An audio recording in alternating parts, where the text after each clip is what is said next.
thèse que je défends, c'est que les attentats, ça ne fait pas seulement changer le travail des services de police et des magistrats, ça fait également changer la perception générale du débat politique par les opinions publiques. Je prends un exemple très simple qui est la façon dont nous nous déplaçons dans l'espace public.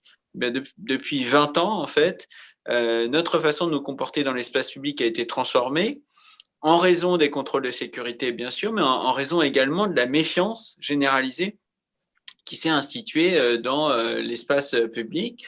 Nous ne nous rapportons plus à ceux que nous voyons dans l'espace public comme à des concitoyens ou comme à des voisins, mais comme de potentielles menaces. Le terrorisme change la façon dont nous nous rapportons à notre vie individuelle, notre vie sociale et la vie politique de notre pays. La France, en raison de son passé sécuritaire, politique, très agité, a déjà malheureusement un long compagnonnage avec le phénomène terroriste et n'est pas sorti de l'ère de la naïveté en 2015 comme les États-Unis sont sortis de l'ère de l'illusion de l'invulnérabilité en 2001.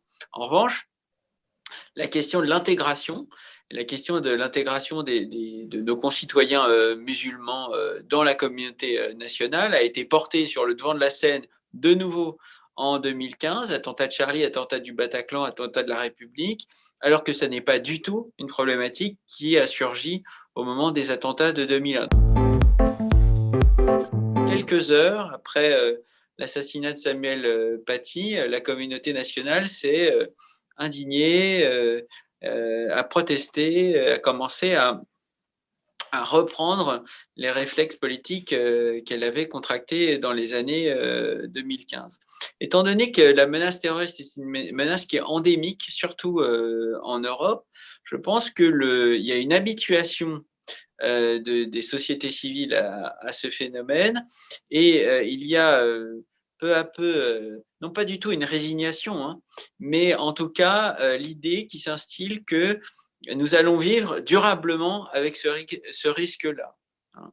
Et les populations civiles vont intégrer, et ont déjà assez largement intégré, leurs demandes de sécurité et d'antiterrorisme dans leurs demandes politiques. Je pense que ça va infléchir donc assez durablement le débat politique et la polarisation du débat politique, notamment à l'approche des élections majeures que sont les élections présidentielles de 2022. Sciences Po.